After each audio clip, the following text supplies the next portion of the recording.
4 bulan nggak ada pemasukan sama sekali. 4 bulan? 4 bulan. Terus gimana? Jual habis mobil, semuanya dijual. Kalau dia mati, semuanya ikut mati. Ada bahasa kayak gini, budget corona. Sebenarnya kan harus saling mengerti.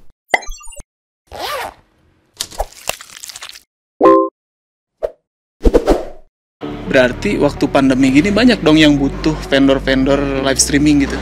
Sebenarnya pas pandemi jadi pihak yang sangat dirugikan sebenarnya kalau vendor-vendor itu. Dirugikan? Iya. Gimana cerita? Sebenarnya kayak gini. Pemerintah kan kita itu bekerjanya itu ngumpulin orang. Sementara corona itu kan nggak boleh kumpul-kumpul. Ngumpulin orang di panggung, di event. Ya pasti yang namanya event pasti banyak orang, gitu kan, kayak gitu. Pas pemerintah melarang ada perkumpulan orang, salah satu yang menjadi korban ibaratkan ya kita para pekerja event. Gitu. Cuman kayak gini, kita nggak mungkin meratapi nasib kan. Kita harus fight lah. Nah ini poinnya nih, dalam keadaan apapun harus fight. Iya. Jadi sistem virtual kayak gini jadi sistem yang baru sepertinya untuk semua dunia event, bukan hanya Indonesia, semua negara lah ya. Jadi hal yang baru. Ya. Dan ini cukup membantu juga mungkin dari segi perekonomian karena kemarin sempat gak ada event sama sekali.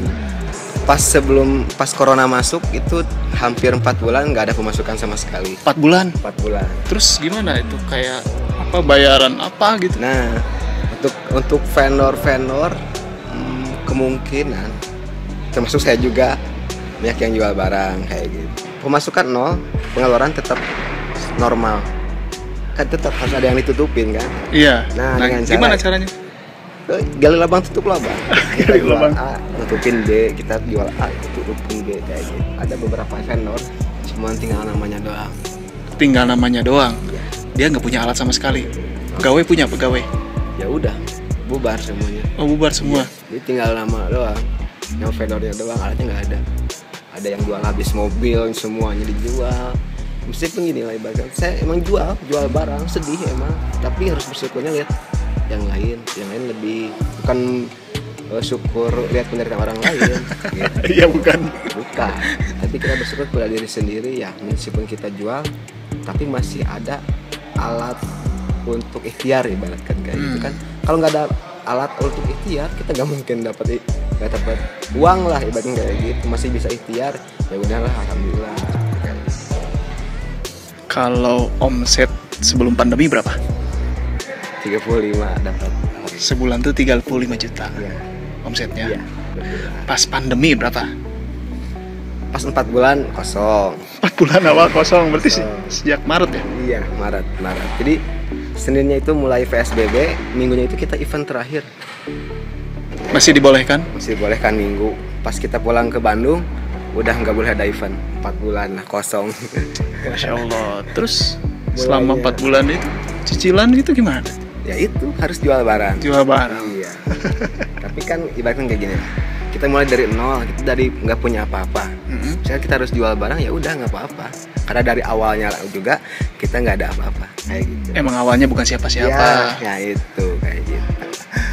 Tapi Kang, kan ini kalau Kang Akew ya namanya. Ya. Kalau Kang Akew ini kan walaupun pandemi tetap masih punya event streaming. Ya. Kalau yang lain kan belum tentu ya. Nah gitu. Nah, dari sana saya bersyukur juga sih. Sebagai ada corona ini, harus lebih bersyukur sih. Jangan meratapi nasib, wajar sebenarnya, manusiawi lah. Iya. Tapi mau gimana lagi?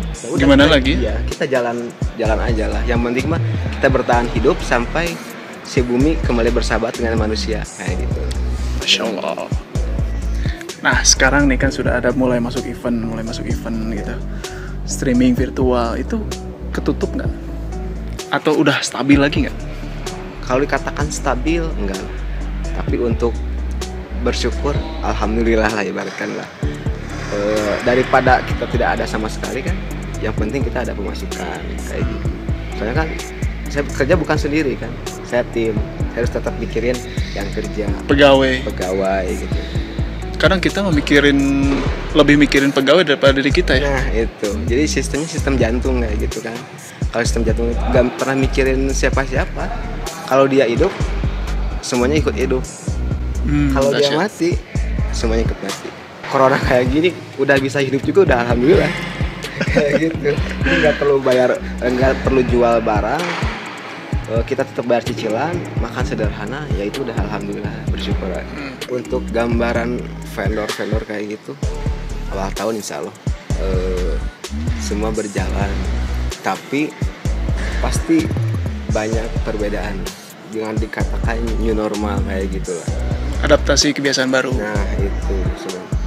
Tapi yang ditakutkan itu jadi yang berat itu bukan biaya event, perizinan. Nah, Perizinannya. kita takutkan untuk dunia seperti sound system, lighting, event lah khususnya, yang takut itu dipermainkan dari masalah perizinan. Gitu. Jadi mau ada event ini, takutnya si izinnya mahal jadi nggak jadi. Izinnya mahal berarti perizinannya ada sesuatu yang diurus dan juga dibayar. Nah itu pasti. Jadi arahnya ke sana. Jadi kita untuk dunia vendor malahan semakin dikurangi. Seperti budget yang normal biasanya seperti si A segini, ketika corona ada bahasa kayak gini, budget corona. Sebenarnya kan harus saling mengerti. Udah mah jarang event, pas begitu event ada istilah budget corona minta dimurahin kayak gitu. Kecil berarti ya. Jadi permasalahannya kayak gini, misalkan kita nggak ambil, kita perlu, tapi diambil dikit. Nah harusnya kita Galau ya? Iya, harusnya sama-sama saling mengerti lah di keadaan kayak gini. Nah, saya jadi penasaran nih, barang apa aja yang udah kejual? Ya alhamdulillah unit sound system itu punya 4 unit. 4 unit. 4 unit. Kapan tuh? Dulu. Sebelum corona. Sebelum corona ada 4. Corona ada 4 unit. Jadi bisa 4 lokasi bareng kayak gitu. Nah, tadi itu mau jual mobil, karena mobil kan alhamdulillah ada 3. Saya mau jual mobil 1. Pasti pikir mobil itu mobile. Kalau soalnya kan belum tentu jalan ibaratnya kayak gitu. Saya banting arah nggak jadi jual mobil, jadinya jual sound. Satu Sound set kejual. full. Satu set buat jadi cuma 3 sekarang punyanya. Sekarang 3 juga, pernah yang keluar 1 kayak gini, sistem streaming. Cuman ibaratnya kayak gini lah. Sekarang emang nggak bisa, tapi kan manusia hanya ikhtiar. Suatu saat bumi kembali bersahabat, kita udah siap, nggak perlu mempersiapkan dari nol lagi. Kayak gitu, meskipun pesimis, tapi ada optimisnya. Insya Allah pasti ada jalan ya. Iya. Oke, menarik sekali pembicaraan kali ini. Saya sebenarnya sedih sekali. Sedih tapi ketawa. Sedih tapi itu kenyataan emang yang terjadi kayak gitu. Emang Yang di terjadi. sini saya cuma hanya bisa seolah-olah sharing lah dari pendapat saya untuk dari di dunia event khususnya, mewakili juga mungkin untuk para pekerja event yang lain. Oke. Jadi tetap di rumah. Kalau nggak penting-penting amat jangan keluar rumah, karena kalau seperti ini terus ya makin parah. Dan kita anggap bukan virusnya ada, cuman kita bukan di situ poinnya, tapi kita bantu pemerintah lah supaya angkanya turun. Dan ini nih para pekerja seni ini, aduh kasihan banget. Bener saya sedih ya. Sampai yang gulung tikar, dan mudah-mudahan sih nggak sampai gulung tikar ya. Mudah-mudahan. Nama vendornya apa dong? ARQ Production. ARQ. Nulisnya ARQ Iya, Production. ya, Production. Oke, itu soundnya mantap banget. Saya pernah coba dan sampai tidur tuh gak bisa karena masih kebayang suaranya enak. Halimpu. Ya baik, terima kasih. Sekian wawancara kali ini dengan pekerja event. Mudah-mudahan ini memberikan sedikit gambaran tentang bagaimana sebetulnya ada orang yang sangat dirugikan gitu ya. Terima kasih. Assalamualaikum warahmatullahi wabarakatuh.